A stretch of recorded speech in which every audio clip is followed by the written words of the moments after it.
Good morning everybody, and welcome back to the Gentry build. I've probably done quite a bit actually since my last video. So what I'll do is just going to be a short catch up really video. So I'll show you around what I've done and the bits I've got. Okay, so I'll speak to you in a minute.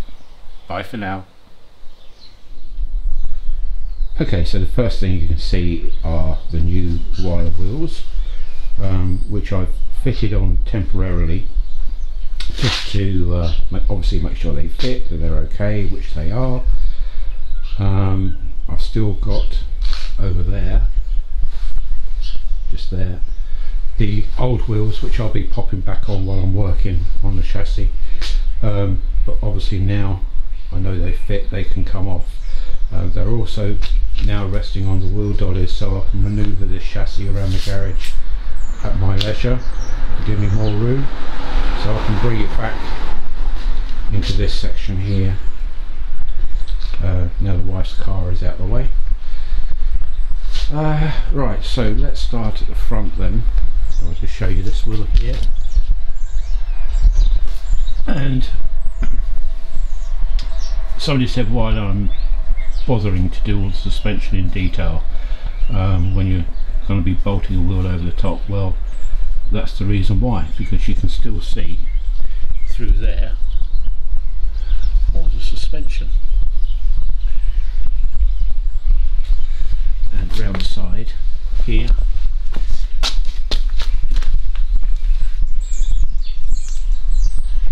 so it's come up really nice. So pleased with that. And these are bolt-on hubs. So underneath here is another splined hub which bolts to the original hub, and that's how a lot of cars have the option of wire wheels. So when you bought, say, an MGA or an E-Type or anything like that, you had the option to have wire wheels, and in most cases they were bolt-on hubs to the original hub, so it bolts on in place of a wheel using the same stud pattern, and then you fit the splined hub to that original hub and then pop the wheel on. This spinner undoes, so you use a special wooden tool and a hammer to knock the wooden tool to loosen the spinner so you don't damage it. The hammer is a copper or hide hammer, so if you haven't got the wooden tool you can still hit this and not damage it. So that really takes care of the wheels. So it's a nice white wall tyre, Michelin radials, tubeless. So they're modern but look retro. At the front,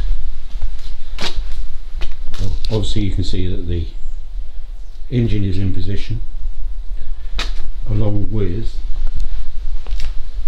the gearbox, the transmission. Prop shaft is now connected up to the diff, and I'll come to that in a minute. I've just used the old mounting for the gearbox at the moment, but now I've fabricated these mounts here to go 3.5 inches back. Now I've got the position, I can now fabricate that mount which goes here. So this, or a new fabricated part, will sit here in that channel using the original mounts. But the good thing is that the whole lot now connects up right the way through to the back axle and the diff. So I've got diverted there.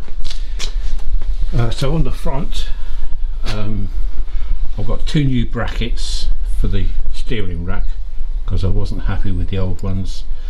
So I'll fix this one on, but I've got to raise the engine up a fraction to get this old one out and put the new one back in, because obviously it's going to hit when I try and raise it. That's the new one there. So like I said, I've got to raise this engine up so that I can release that bracket. I can just undo a couple of bolts at the side, put a jack underneath and raise it, then I'll be able to release that bracket. But that's a small job to do. Yeah, so all the front suspension on both sides is now complete. I've got the caliper on that side, and we'll come round. I fitted the first brake line on, which is this one, and the same on the other side. Then I can run, that's the flexible brake line, and then I can run the hard brake line down to this, which is the 4-way connector that bolts to the chassis here.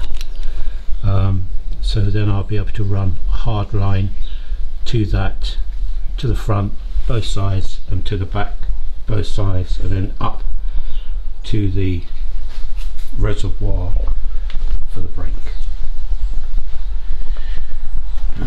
which is probably going to be the next job to do,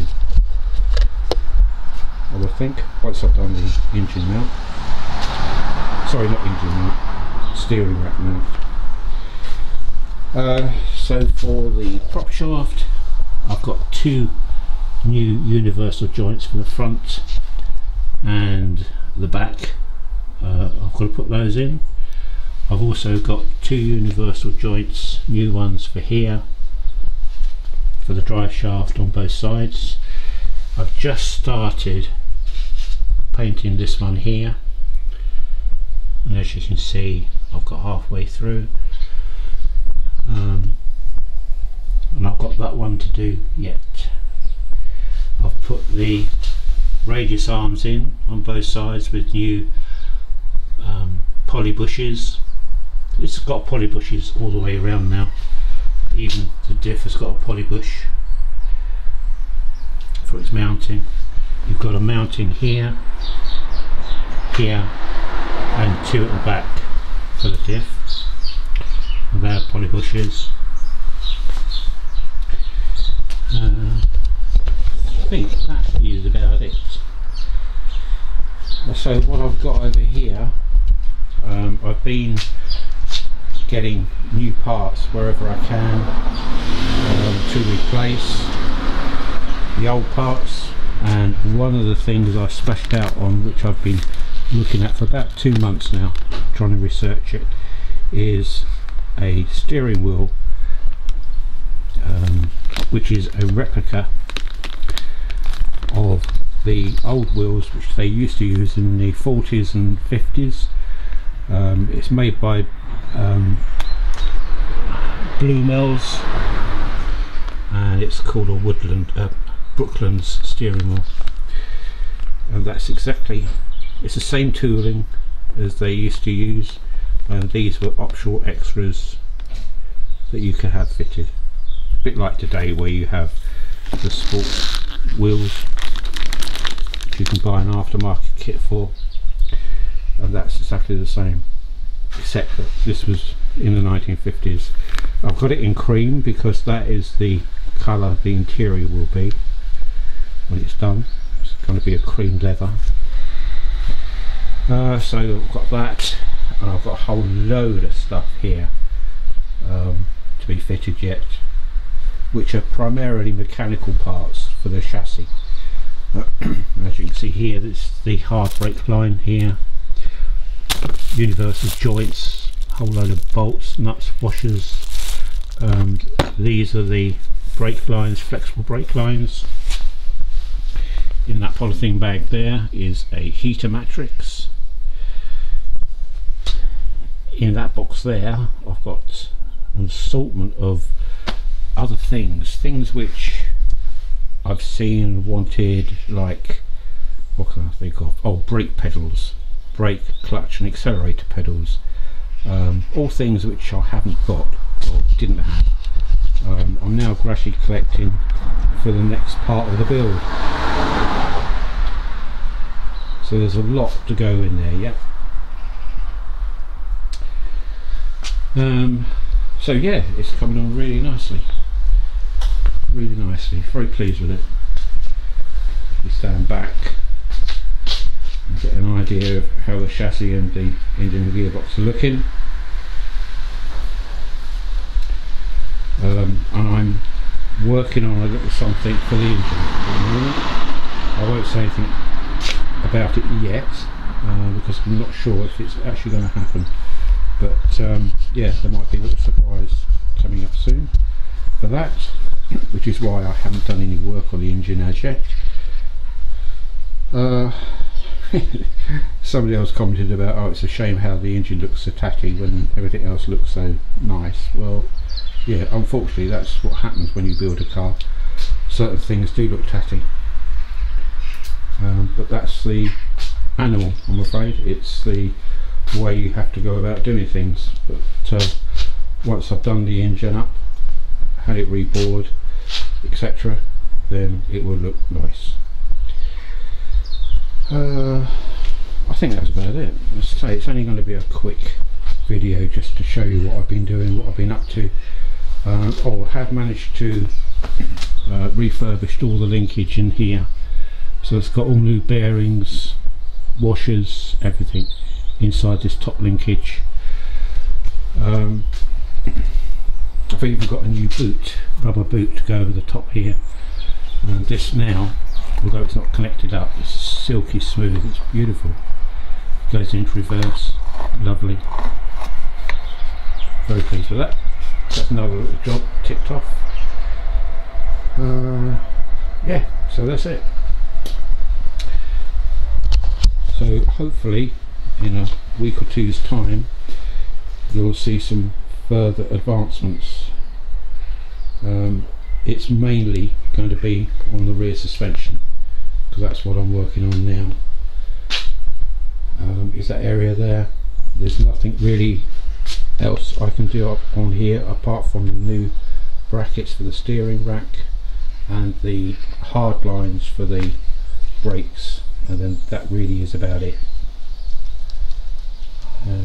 Yeah, I've done everything on the front now, pretty much. Fabricate that mount,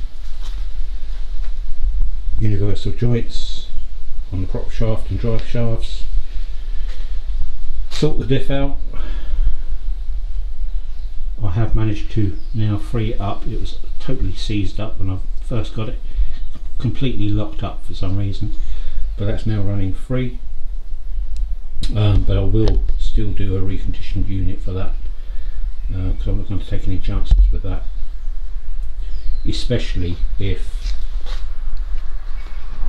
the engine is breathed on, shall we say. But I say I'm not 100% about this yet. I'm still talking to people about this, so that may not happen. But if not, that's no issue. It'll just be standard. Okay, I think that's about it. I'm stop waffling. Love those wheels. Absolutely gorgeous. Got 5 of them. One for the spare, which will sit just about here. Exactly the same. The wheels are totally interchangeable. It's just the hubs which aren't.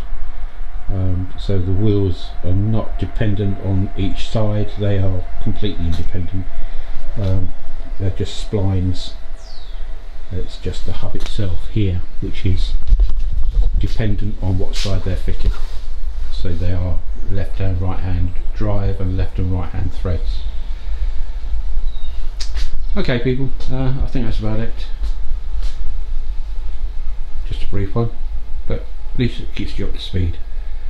Okay, so I'll speak to you in about a couple of weeks time. Alright, so bye for now, and take care. Bye for now. Bye.